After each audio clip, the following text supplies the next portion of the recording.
Good morning, everyone. We're happy to have you. Good morning. Good morning. Okay, so if this is your first time doing this, it works. It's very simple. You get a mic, you ask a question, you ask a question. All right? No stories. We love stories, but stories are not for Q&A. All right? So say your name and ask a question. Now, we may also have some online. I don't know, but those who are watching online would love for you to also put your question, put your name as well. Okay, so I don't know if there's any online submitted yet. None that I can see. Okay, so anybody who has a question? All right, here, there, anybody? No, it's coming. Just connect there as well. Okay, so start from there, Obina. Please raise your hand so that he knows the people with questions. So, okay, can you see Obina? Obina, I hope you can see the people. They all raise their hands. 2 there, 1 there, and 1 here. Okay, there and there. Okay. All right, go ahead. Good morning. So my question is from Genesis 3, verse 6. The woman was convinced. She saw that the tree was beautiful and its fruits looked delicious, and she wanted the wisdom it would give her. So she took some of the fruits and ate it. Then she gave some to her husband who was with her, and he ate it too. Does that mean who was with her there? Does it mean that Adam was present when she was having the conversation with the serpent? That's my question. I'm so sorry. What was the name first? Did you say? Don't say. Okay, don't say. I'm really sorry. We struggled. The sound. I think they're fixing it, but let me be sure that I tried to piece everything together. But it was from Genesis 3:6. Yes. And when the woman saw the tree was good for food and pleasing to the eye and also desirable for gaining wisdom, she took some and ate. She also gave some to her husband who was with her, and he ate it. So the question was Adam with her? Yes, was Adam with her when she was having the conversation with the serpent? Is a great question. Great question. Okay. Good morning, everyone. Morning. I'm Arpana. My question is, how to convince a friend that having a preference of Christian candidates for an organization cannot be translated as a forced conversion, given he has seen an example where a person with an extremely poor situation has chosen to convert just to get a job or a benefit within an organization. How do you convince a friend that having a preference for Christians in an organization is not the same thing as forced conversion? Yes. Forced conversion. Yes. So he says that forced. Yeah. It's not the same thing as a forced conversion. And you're using an example where someone who is a poor person, yes, like somebody without means, yes, because they need that job badly, yes, they now... He was in a situation that just because he wants to get the job, he had to convert. He has to convert. Himself. So is that the same thing as like saying I run a Christian business and I say I'm only going to hire Christians? Yes. And somebody's arguing that is essentially it's enabling forced conversions. Yes. Yes. Okay. Good morning. Can you hear me? Okay. So my question is, what is City Church's stance and the biblical stance when it comes to saying, God told me about something? So like in last week's sermon when Tommy was preaching, he spoke about an instance where God said something along the lines of people should model to train their children to become like Christ. So he said, this is what God said. So, and it's not like it's anything crazy, but I'm just saying, what is our stance when it comes to saying things like that, or what does the Bible actually say about, hearing God's audible voice, or us thinking that we are hearing God is saying something to us?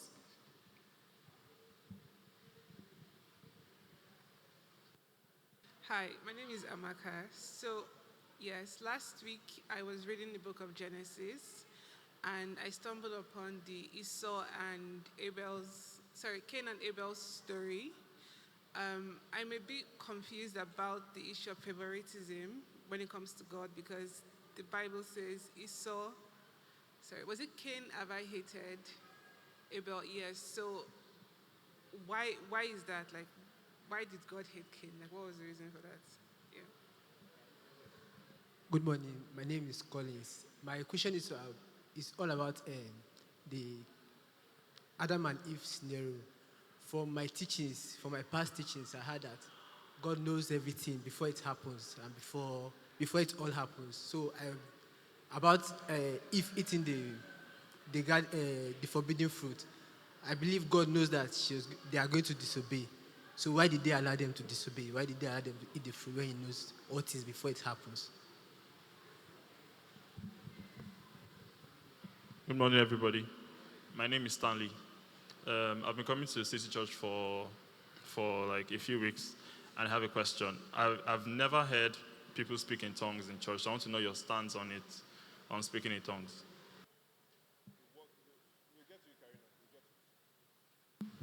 Good morning. My question is. Oh, sorry. Name. I'm Larry. I started attending City Church February. So my question is, when you're dealing with Muslims, I think it's safe to say we do not serve the same God. So how am I supposed to evangelize to Muslims when they believe that they are serving the one true God? I don't know how to go about it because they say, yes, Jesus is in their Quran, but he's a prophet. They deny that he's the Son of God. So I don't know how to go about that when I'm dealing with a Muslim. Thank you.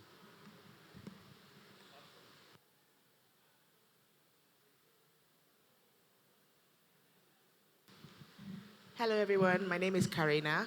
Question is, so I've been studying the book of Esther, and of course I know that even though God wasn't explicitly mentioned in the book, it's part of God's plan, all of that. But my question is about Mordecai. Of course, it was part of the plan, all of that, but I feel as though sometimes he was just being unnecessarily rebellious. Like, for example, when Haman was coming out to the palace and he stayed seated, just stand up and greet him. Like, what does it take you? I don't get. I understand he was a Jew and you're not meant to bow down to everybody and all that, but I just feel like there were instances where it's like, you're just being unnecessarily rebellious. So, question is about that, was it still part of God's plan for him to be acting somehow? Karina, I really like that question. You know why? I think it's only one kind of person that sees that question. It's usually people who are bosses. Yeah, it's usually people who are bosses. They're like, read Esther, and yes, Mordecai is sort of good, but don't be getting ideas. Like, when I enter this office, you greet me. All right, we'll get to that. Wow, that's loads of questions. So let's start. You guys can hear me well. I'm sorry, it was really a struggle. I felt like I was getting a headache trying to hear. So we'll fix that hopefully for next week. But let's take the two Genesis 3 questions first. Who was the first person? Yeah, Dunse asked that was Adam with Eve when Satan came to tempt her. Because when she gave him to eat, he evidently was with her. Right? He evidently was with her. I mean, how would she give him to eat of the thing? And then there was a question of why did God allow them to even, God knows everything, so why did God allow them to even, eat of the stuff? Okay, so let's look at it again. It says, Now the serpent was, I'm going from verse 1. Now the serpent was more crafty than any of the wild animals the Lord God had made. He said to the woman, did God really say you must not eat from the tree? The woman said to the serpent, we may eat but God did say you must not eat. Then the serpent said to the woman, verse 4, you will not certainly die, yada, yada, yada. And then in verse 6, when the woman saw that the tree was, the tree of the fruit of the tree. Sorry. The fruit of the tree was good, then she ate. Now, here's something I think we all should understand when we read the Bible, particularly the narrative portions of the Bible. By narrative, I mean like historical narratival stuff. So not like when doctrine is being expressed like in the epistles. The writers are extremely economical with their words.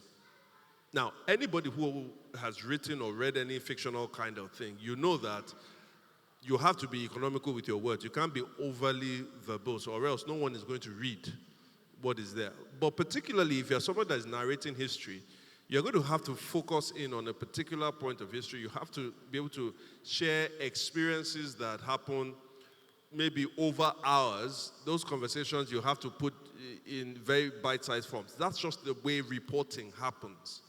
But it's even much more pronounced for the biblical writers. Why? Because scrolls that people wrote on were very, very expensive. You know, they didn't have photocopying machines and things like that. There was no printing press, all of those things. So they're very, very economical to be able to pass on the words. I was telling someone recently who says, oh, you know, we don't see miracles in the way we used to see it in biblical times in the book of Acts. You know, like you always used to see miracles. And I told him, I said, well, first of all, you know, the conclusion on that statement is one thing. But you know the book of Acts, 28 chapters, is 28 chapters of over 30 years. So all these miracles they are saying, it's not like the miracles happened like, you know, in the amount of time that you think, but the amount of time that you think you used to read it. It's over 3 decades. And so in the same way I'm saying, when we see this kind of conversation between the serpent and the woman, it's not necessarily the point that these were the only things said. It's a summary of what is being said. So in that regard, we don't know how long it took. So you're moving from one part where it's reported to us in chapter 2, the instruction that God gave about the tree. And the narratival plot is to show you that God has given this instruction. God created the man, and then God created the woman. So he created the man first and the woman next. So God moves in this narrative plot, please, so no one should come and attack me. But God moves from the man. The order of instruction was man, then the woman. What does the serpent do? So man, woman, creature. What does the serpent do? The serpent reverses the order. Woman, man, right? And so that's more what it's trying to tell us. It's not necessarily trying to give us the details of who was with who at the time. Like, what was the setting? You know, so even though that's nice for us to speculate on, I'm not sure, it doesn't give us all that detail. Now, if I were to speculate, just based on reading it in that way, what I would say is, he shall cornered Eve one way or the other. He cornered her. Because the conversation was between both of them. I'm not sure Adam is just sitting down there allowing her to just keep speaking. Now, by the time she has fallen for it, she is then able to, it's not just like also, I don't think she just carried it and just gave Adam, eat. Like, just like that. There will have been reasoning that Adam would have gone through to be able to take it. And you see this in Romans chapter 8, where it says that the creation was not subjected to sin willingly, but that it was subjected to it in hope that the creation will be delivered. So there's a sense in which Adam knew what was going to happen, but Adam trusted God that eventually God is going to deliver. Now, the point I'm just trying to make here is that even though what is said to us is so summarized, it's summarized in a way to pass the main message it wants to deliver. And so, was he with her whilst all this temptation was going on? I don't think so. Was he nearby? Maybe. Was he far off? I don't even know the size of the Garden of Eden. We don't know. So hopefully, sorry, it doesn't fully answer the question, but yeah, that's much I can say. Why did God allow Adam and Eve to cause this, to plunge this world into chaos? I'm not quite sure I know why. What I do know is that one of the things you see right in Genesis 1 and Genesis 2 is that it introduces you to the apex of God's creation by contrasting God's different kinds of creation. And so you first had in the beginning God, right? Then you have God creating the inanimate things: land, sea, heavens, what else? Moon, sun, all of those things. And then his best he saves for last. And he gives them this title that he says that they are created in his image. So they reflect God in a way that others don't. If they are going to reflect God in his image, he also says he gives them dominion over the fish of the sea, birds of the air. In other words, they were meant to be kings, but kings under the king who created all things. God cannot use robots to become kings in his world.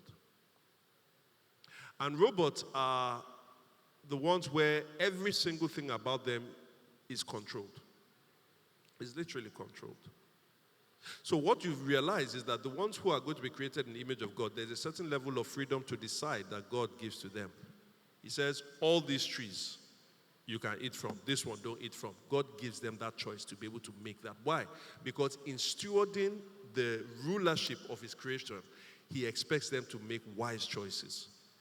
If you take away the faculty of making choices from them, they are no longer human beings. You understand what I'm saying? Now, that doesn't mean that even though, and I answered this question last week, even though we make choices, that God isn't making his own choices. Because if all choices were made to us, this world will eventually be destroyed. So there's a complex interaction between God making his sovereign choices in this world and we making our limited choices, but free choices in this world as well. So why did God decide to allow that choice to happen? I don't know. But I do know that from time, God already had a plan to undo the consequences of that choice.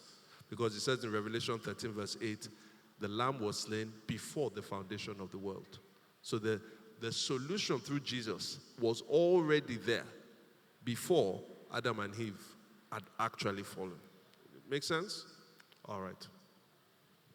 Okay. I'm going to take Aparna's question on essentially Christians in the workplace, or particularly, should a business have, maybe that's a bigger question. The question is whether you can convince someone that if a businessman decides to hire Christians only, that it's not the same thing as forcing conversions. I think it's evidently true. It's not the same thing as forcing conversions. But I think the person is raising an argument that you may be, first of all, for the people who then apply to the business, if they really want, that job in desperation, not because you pay good or because the environment is good, that you may have a lot of people lying to you that they are Christians, or at least pretending to be Christians in order to get that job. And I think that may also be evidently true, right? So I would say that it is evident that it's not the same thing, but I think I'm trying to step back to answer a bigger question. Should a Christian or should Christian business people mandate that only Christians can work with them, right? And I would say the way to go about answering that question and maybe helping your own position with the people you're talking to is, what is the goal of the Christian in the workplace, in life, in family, in community? The goal of the Christian is to bring people to the Lord, right? Our places of work, if you're not the owner of the business, if you're going to work, there's the principles of faith and work is that God is everywhere, and God has sent us into these places. The same way Pastor Femi or Pastor Emmanuel, Mr. Emmanuel is called vocationally to preach that, to do the work of the gospel as a pastor. You and I are also called to do the work of the gospel as workers in the different fields that we are in. So therefore, that's our job. When I go into work, my goal there is to spread the gospel of Jesus Christ and do the work of Christ in that. Will that gospel work be furthered if all I hire are only Christians? It's debatable. I think it will be debatable to say that.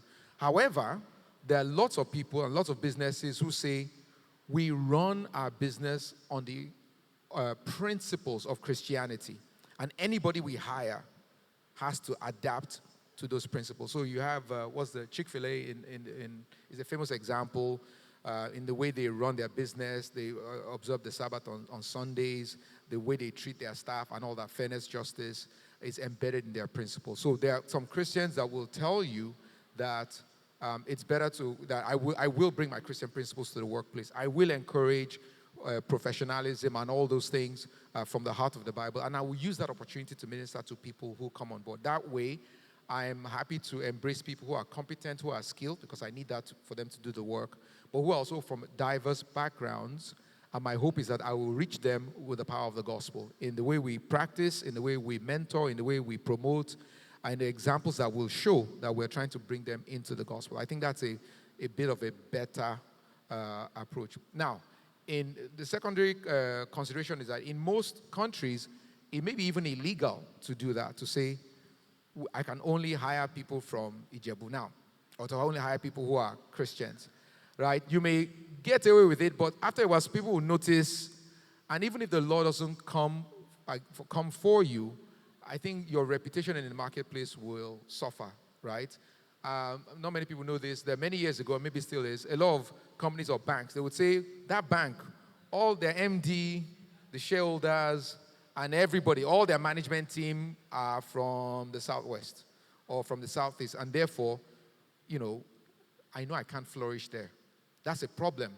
If you have that kind of organization, I may go and start my career there, but I know that you guys don't promote anybody that is outside of your tribe. So as soon as I get a good offer, all the training that you provide to me, I'll take it and go apply my trade elsewhere. So organizations suffer if you have a reputation for discrimination in that form, for being close-minded. Your reputation is actually more enhanced if they know that the MD is a Christian, strong business. These people, they're all pastors, they do things, but they embrace people. But also in addition, that Christianity then shows forth in the way they treat you, in the way they promote you, in the way they sort of handle all of their operations. I think that's a fair way if Christians are to aspire to doing kingdom work in the place of work. I hope that it's not directly answering to your question, but I think that's maybe a better conception. Okay, like we didn't even think we had enough questions. There were two more submitted from online. One is hell real? I like it, very, very direct. The second one was, is gambling, betting a sin? And if it is, how is it different from Forex trading and maybe even buying stocks? Okay, we'll see whether we can. Let me do quick fire on 2 or 3 questions. So there's the one about tongues, there's the one about prophecy, which is how do we deal with what God told me? How do we deal with God told me, something like that. So with the tongues one, very clear. What's our view on speaking in tongues? We believe in speaking in tongues. People here speak in tongues, just like any other gift, right? There's a gift of teaching. There's a gift of giving. There's a gift of mercy. There's a gift of administration. There's a gift of discernment of spirits. There's a gift of miracles. So we believe in all of speaking in tongues.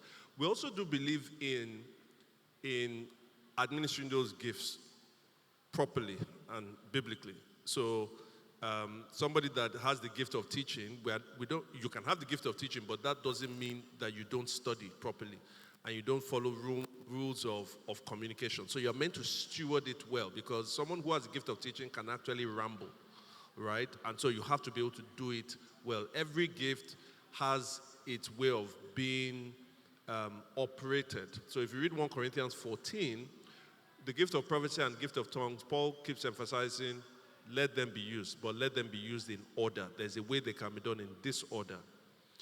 So when there's a public gathering, one of the things you see in 1 Corinthians 14, verse 20, I can't remember what verse, but Paul also does another additional regulation, which he says, since all the gifts are meant to serve, the gifts used in the gathering are meant to serve the people. When you are not in the gathering, the gifts can serve you. But when you are in the gathering of God's people, the gifts are meant to serve them. If someone starts speaking in tongues on the mic so that everybody can hear that person, if they don't understand what he's saying, it hasn't served them. All right? So Paul says there's a way that can work out. There's another gift of interpretation. Let that be used. It will be the same thing like if somebody came and just shared a dream. Brothers and sisters, I had this dream. You shared the dream, and everybody's looking, because you know dreams can always be cryptic, right? Where that dream serves us is what do we need? We need a Joseph, we need a Daniel, right, to interpret the dream. What you have visually with dreams is what you have audibly with tongues, right? They both need interpretation, and that's why it serves. So what you wouldn't hear is somebody on the mic speaking in tongues if we don't know that somebody who has the gift of interpretation is ready, right? But if you actually listen a little bit more carefully, maybe during worship or during prayers, you will hear people speaking in tongues. Just last week, people at the back, at my back, were speaking in tongues. I'm like, wow, so you hear it, but it's not in a way that, at that point, they are edifying themselves. They're not bringing it to the church for the church. So I hope that makes sense. What do we do with God told me? Well, first of all, I think it's important if you listen to if you read our statement of faith, City Church's statement of faith, one of the things you will see there is how we believe God has spoken. And we think God has spoken in 4 ways. So we'll say he's spoken generally in the created order. Let me skip to number 3. Number 3 is that he's spoken specially in the Bible. For us, that's 66 books of the Old and New Testament. Then supremely, number 4, is in the person of the incarnate Son of God, the incarnate Word of God, that's Jesus Christ. But there's a number 2, which is continually through his church. So that is the gift of prophecy. Now, we order it in that order for a particular reason. All of them are God speaking, but this is in the order of reliability. All right? If Jesus were seated here now, today, talking to us, right, that's more reliable than you reading your Bible. Because the person that's speaking to you is speaking to you with the right interpretation. The Bible is the Word of God, but sometimes we have the wrong interpretation of it. You see the point? So, prophecy is given to the church, always been, will continually be given until 1 Corinthians 13 tells us that there is a time prophecy will pass away or cease, just like when knowledge will cease. Why? Because we will be able to see, we'll be able to know as we have been known. So, but because of that, if you read 1 Thessalonians 5, 19, 20, 21, it says, when someone prophesies, don't despise it, but hold on to what is good, let go of what is evil. In other words, you need discernment. So discernment is there to help you be sure you are getting the right thing. It's not to kill the fact that God actually does speak. So a number of things that will help us with discernment, first of all, is that it should not be saying something that is doctrinally incorrect. It should not be opposing any kind of doctrine. Number 2, I don't think, and some people will probably not agree with me on this, I don't personally believe if I have a dream, at least most times, if I have a bad dream about someone that are about to die, I don't believe I will call the person and say, hey, your own has finished. What have you been doing? You're about to die. I don't think that's the best thing, because prophecy is actually there, as Paul says, to encourage and to build up. Now, that doesn't mean I shouldn't act on it. I think that I have to pray. I can call some people. I can even call the person and say, what are you about to do? What are you, there's a way you can even say, I'll be careful about this because I was dreaming about something and it looked a bit funny. I think you should be more careful. I think you should actually pray. But I don't think I have to say that.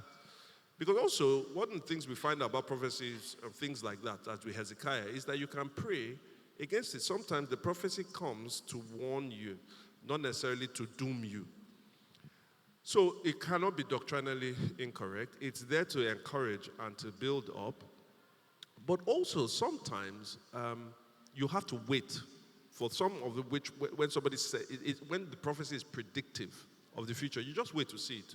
God told me my wife was going to be my wife. If God hadn't told her, she's going to wait to find out until God tells her. So sometimes you have to wait. And then the final thing I'll add to that is, with all of those things, you can have all those 3 things, and still you need to know for certainty. And sometimes that's an inner witness that comes. But I think what happens is that the 4th one I said, the inner witness, is what a lot of people use to recommend as to know whether that's when God is speaking.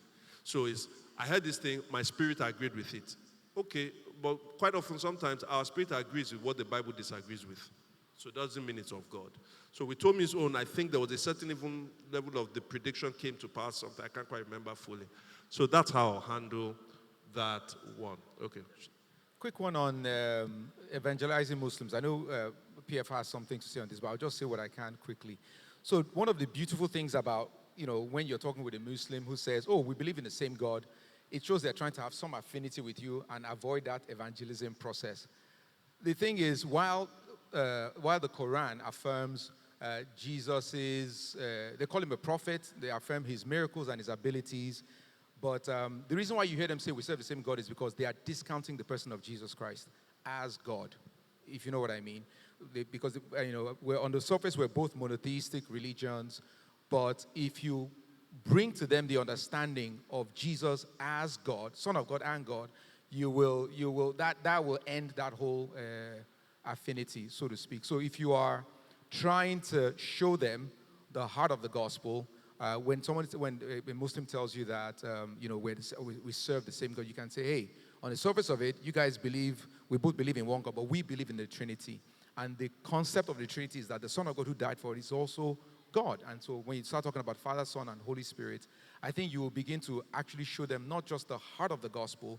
It removes that whole argument that we serve the same God. That only just exists on the surface. And then you can start to then talk about the real, like I said, the real heart of the gospel, who the person of Jesus is, his divinity, the reason why he had to die. I don't think the Quran believes that he died on the cross or that, they don't, the same way we believe that he died. So there are so many things you can start to show in terms of the differences, and those differences are actually the heart of the gospel of Christ Jesus.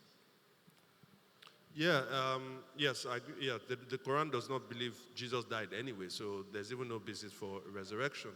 But there was something, I can't remember, where's the person that asked that question? I can't find him again, but there was a slant that he put to it where, which you were addressing, which is we believe in the same God. The funny thing is some Muslims, so this is a section of Muslims, some Muslims don't believe that we worship the same God as it is now.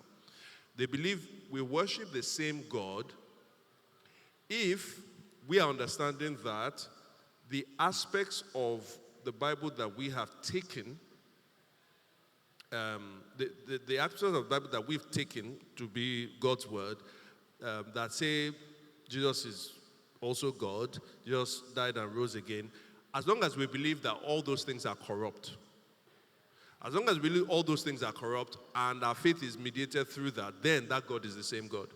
But any other ones that we believe, then we are not worshiping the same God. And so it's actually easier to have a conversation with those people than the ones that actually believe we worship the same God. It's more difficult to actually have a conversation with the ones that believe that worship God, because they're like, hey, what's the fuss? We worship the same God. I celebrate Christmas with you. Take salah meat, which many of you still want to be eating. You are not allowed to eat salah meat. I've told you are not allowed to eat salah meat. They say, no, PF, we go with you up onto this one, but salah meat, balango. All right, so idolatry with balango. Okay. So I honestly don't have an easy answer to that. But here's what I know, that those people they are converted. When truth is not a foundational basis for you, you are often not converted by truth first. So those people are more wooed by, first of all, community, that you live with them, but two, a life that looks much more aesthetically pleasing than the life that their Islam gives them. And over a period of time, sometimes they may enter a crisis again that their faith cannot actually help them with. And I'm not saying their faith can't solve it and then your own faith can solve it, but that your faith has more resources to take them through. So you're connected to them, you live a life that is more aesthetically pleasing. They may get into a crisis and they fall apart, but they see you that you don't fall apart in the same kind of crisis. And it's at that point they can ask you, tell me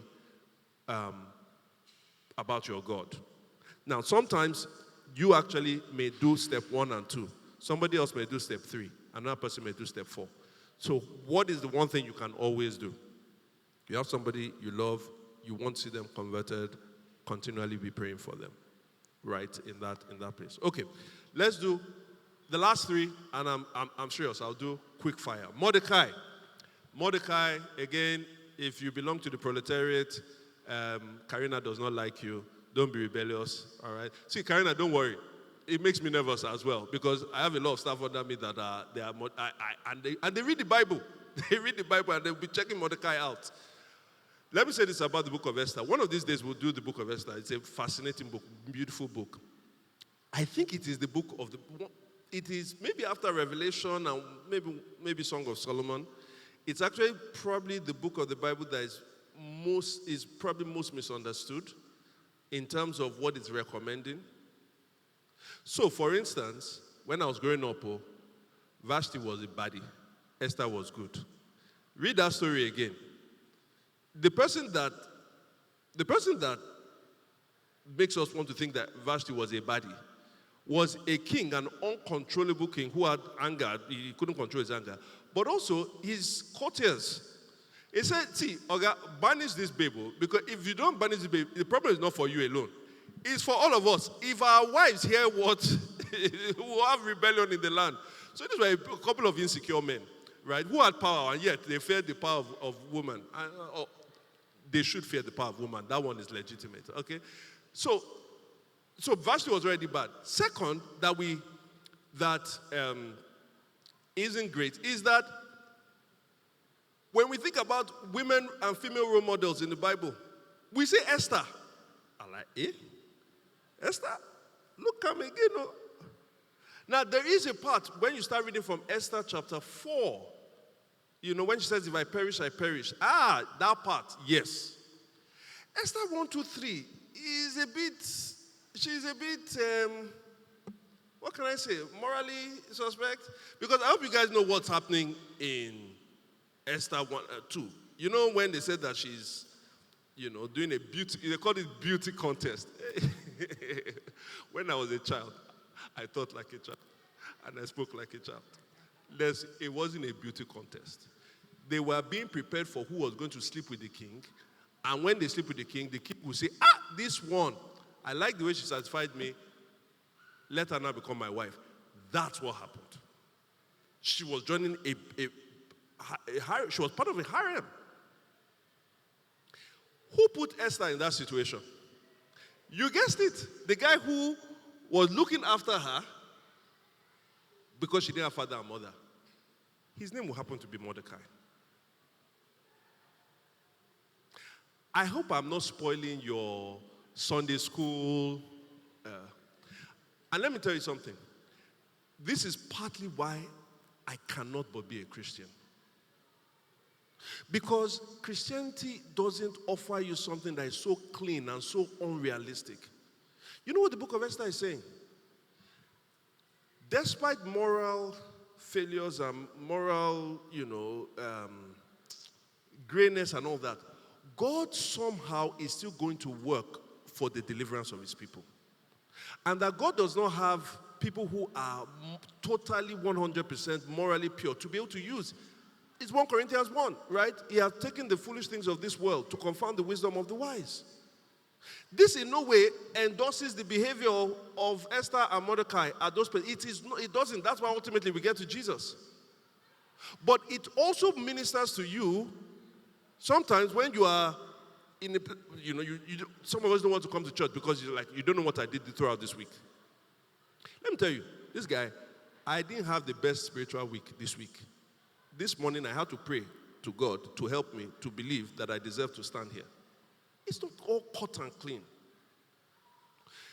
And sometimes also people do certain things for their survival. We understand why they do it for their survival, but we don't endorse it. And that's what's happening.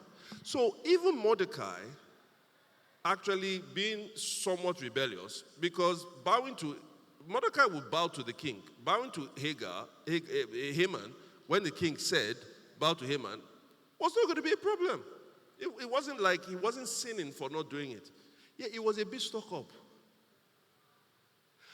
However, as bad as Ibad, that's Mordecai, he wasn't anything near the threat and the evil threat that Haman was. So God used the bad behavior of Mordecai to not just expose Haman, but to lure Haman into, first of all, his disgrace and then into his death, so that he could deliver his people from the extermination that Haman wanted to bring about. Therefore, as you go to work tomorrow morning, don't say, hey man, Mordecai taught me how to be rebellious to my boss, and yet still expect them to be able to promote me and do, you'll be at fault. God, you can't quote the Bible for that. All right. Two more questions. Is hell real? It depends on what you mean by real. If your definition of hell is somewhere in this universe that maybe like the sun, maybe the sun, in fact, is hell, right? Somewhere that is lava is flowing, right? But it's the hottest lava ever, right? And then, and then there's some sulfur in there. Is hell real in that regard? I don't know. I'm not sure. Because I'm not sure that's what the Bible presents. However, if hell is the name given to a state, a condition that is described in different ways in the Bible that demonstrates the eternal separation from God and therefore the most miserable existence anybody can ever have. Think about suffering. Multiply the word suffering that you know times 50.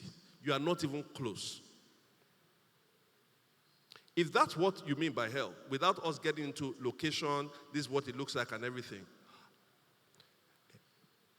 can I beg you in the name of Jesus Christ? It is very real. It is very real. And let me tell you something.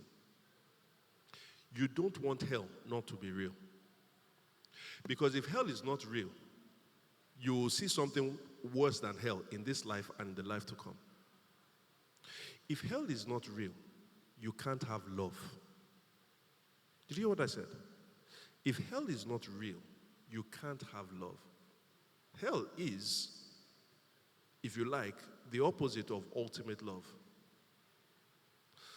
For us to know what true love is, we also know what it is to be outside of that ultimate love. God is love. But God has given us choices to make. If we don't have choices to make, we can't choose love. Let me put it another way.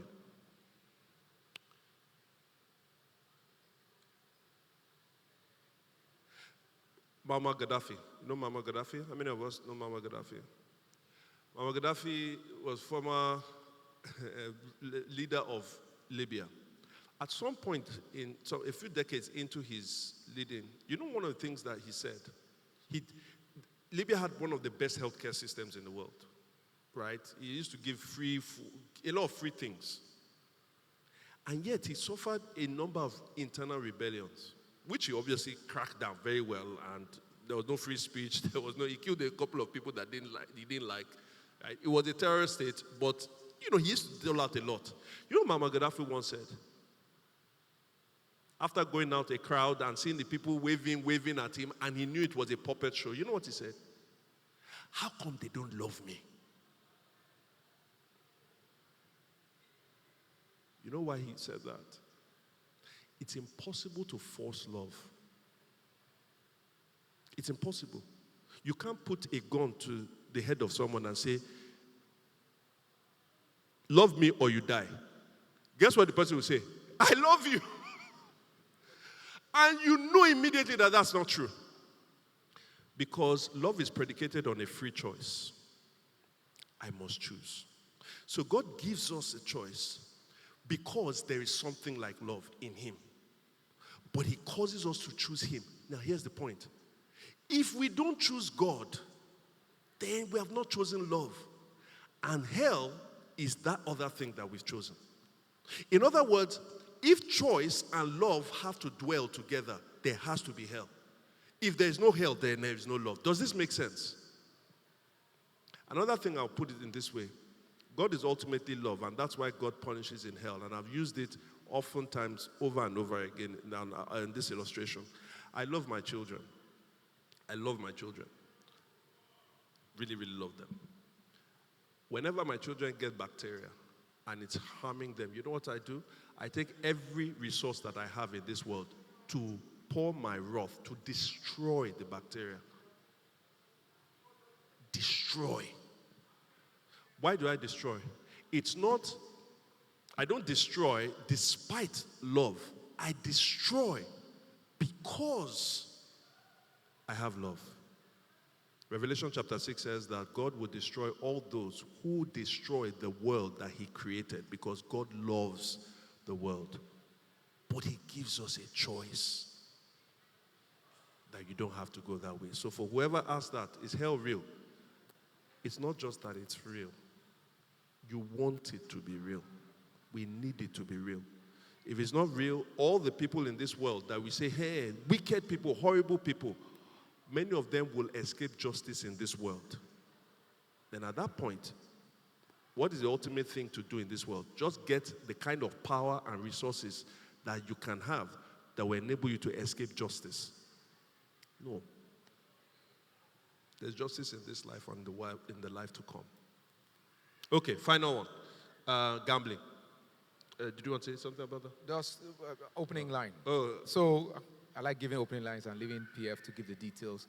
I mean, gambling is typically associated with love of money, a get-rich-quick scheme, and a trust in randomness rather than in God. So just think of those three things. Even if, and the person was asking about maybe other things like Forex trading, investing, that sort of thing. You can be greedy as you're investing and make mistakes and fall into ruin. But the act of investing itself is not sin. It's planning how you're making. It's planning how you're. It's planning your financial stewardship. But if you get greedy in that financial stewardship, you can be led to ruin. Forex trading is foolishness. Right? It's foolishness. People have a system. When I say foolishness, there's a system that people believe that they have an ability to sort of predict how things move, but it requires a high degree of skill set. So it's not foolishness. A high degree of skill set that if you learn it well, you may be able to master it, and people are on a track for it. But if you are greedy about it and you're not patient about it, you will fall into financial ruin. But betting itself is almost like the thing has matured and is materialized. The love of money, the trust in randomness, the foolishness in itself is matured at the point in which you are manifesting or you're gambling, and it then ends into an addiction that can enter into ruin for the believer. Thank you. Let me take a different route on this. And I'm happy this question came. We're all meant to hate evil. We're all meant to hate anything that's wrong and all of that. But the truth is, depending on a number of factors, there are things that we feel more passionate about. Some people are, I don't like injustice, I don't like gender-based injustice. And people are like, now what for you? Your own is, is more than, we all don't like it, but your own is extra. And the truth is that we're passionate about specific things for a variety of reasons. So there are things we don't like, there are things we hate. Let me tell you something about me. I hate gambling. I hate it. If God gave me 3 wishes in this world, one of them would be to eliminate all gambling. I hate it. I've seen what it has done to people, and I've seen how it's been justified. And for some reason, one of the things that pisses me off as much is governments thinking that there's a sanitized way of taking gambling. Let me tell you this, and I want to say this very, very, very, very clearly. Gambling, betting in any form is evil. Gambling, betting in any form is evil. If you work for any of the betting houses in this place and you are not, I pray that you leave. Because let me tell you the truth, I'm praying for your business to die. I'm not joking about that, but I want you to come to church. And by the time you are clear, you'll be able to go somewhere else. But let me say, I don't know whether I'm slightly disagreeing with Yemi on this, or it's just a different way of emphasizing. Forex trading, in as far as I understand it, and stock trading, in as far as I understand them, they are not inherently evil. They can be engaged with for evil purposes. You can use them for evil ends, but they are not inherently evil. Forex trading, and if done well, ultimately and inherently is meant to enable Genesis 1:28 to happen. What's Genesis 1:28? Be fruitful, multiply, replenish the earth, and subdue it. The basis of every business, as God created this world, is Genesis 1:28. That God has put in this world looks finite, and yet, as people are increasing this world, inside this finite world, you almost have infinite capabilities. Ellen is eating today. The food that Ellen is eating today, right, comes from seed that was planted how long ago? Inside the seed itself is a tree that then leads to all of these things. How is that possible? Sometimes I think about it. Inside the soil, there is no food inside that soil. But somehow you put a seed inside the soil and it's able to keep reproducing. It is infinite. It keeps producing. So what God tells the human beings is there is a way you treat the land that it actually produces. This is what wealth creation is. Are you following me? Really important. Where does Forex trading come in? That Wale has his service, Evie has her product, and Wale needs Evie's products, Evie needs Wale's service, they exchange, right? And the best way now, we have what we call money, which is just legal tender that enables some kind of valuing of Evie's product and some kind of valuing of Wale's product on the same platform. So now that Wale can get something for his service, Evie can get something for her product, is denominated in the same currency, and now they can both buy. That's what money is. But as the world becomes global, we all believe in that sort of, we have that legal tender, but we don't have the same legal tender. So foreign exchange is a good that enables the exchange of those legal tenders so that businesses can still be transacted. Does that make sense? The reason why you have bureau de change people is I got money that was for my service. Some of you are working remotely. You get paid in dollars. But you are not going to go to Spa or you're not going to fix your tires with dollars, isn't it? Isn't it? So you need somebody to help you exchange it. The person is providing a good because that vulcanizer will not get anything if there's no forex trading. Stocks, in the same way, we need to be able to we have this business, we want to scale this business, so we launch it, we put it on the stock market, right? On the exchange, whatever, and then you value it for something, we get more investment, you own part of the business, and I get the money, and then we can invest in it. Again, I know it can be corrupted. But those things, are you seeing how they allow Genesis 1:28 to happen? Gambling does not create any kind of value, not one. If you say that there are people that sweep the betting houses, okay, fine. You use something as evil to actually create. Can they not get jobs somewhere else? No, of course they can. But the inherent worth of that particular business, what's the inherent worth of gambling? Tell me. What value does it actually create? Let me tell you what gambling is. Gambling is not a means of wealth creation. Gambling is a means of wealth transfer. Without any value being created. If Wale creates something that I need, Wale hasn't, if I pay for it, Wale, I'm not just simply transferring something to Wale, I am. But Wale has given me a sense of value. So it's a mutual exchange. But in gambling, what is happening? See, Arsenal may score in the 19th minute, put money down. May score in the 19th minute. The match may end 2-0.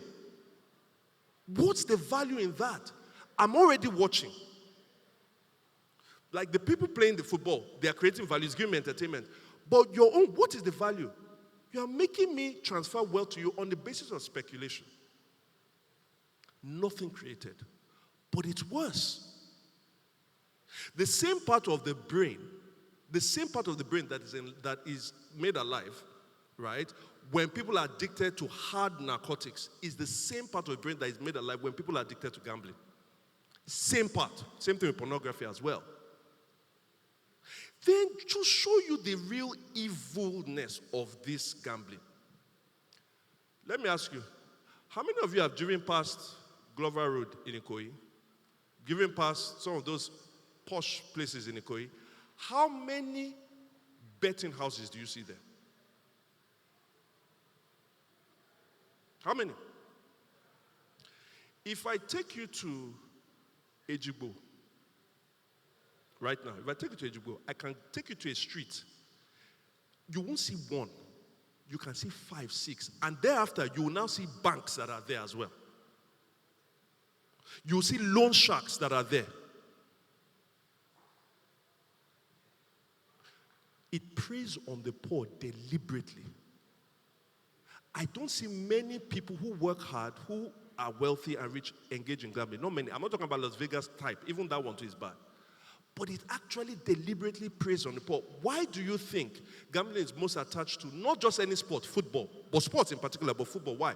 What's football called? The game or the sport of the masses. You have betting houses. I won't call their names. You all know all of their names. You watch, and we allow these things to happen because they are making more and more money. You watch Super Sport today. All of the sport programs are by what? There was a time we used to have, good products and everything. It's now all by betting houses. We have apps. It's easy. And again, I'm speaking as a pastor. I have dealt with people. Gambling is like cancer. What do I mean by cancer? Cancer, what does cancer do? When somebody has cancer, it not just drains the person, it drains everybody around them. I've seen people that are crying. They want to stop. They cannot stop. Their families have paid money, done everything. And you tell me that, no, they just abused it. Are you joking? So, it's not like Forex trading. You don't just get addicted to it like that. It's not like stock trading. Yeah, there's a way you can get addicted to making money, yes. But this one has no inherent value. It is the worst means of transfer of wealth from the poor to certain kinds of rich people. And when they want to show that they really care about the society, they take 0.5% of that transfer of wealth and they do it on they distribute on social causes. I wish I have a few people that are with me that can just be praying with me. Let me not, what have you. God bless you. Have a blessed great week week ahead.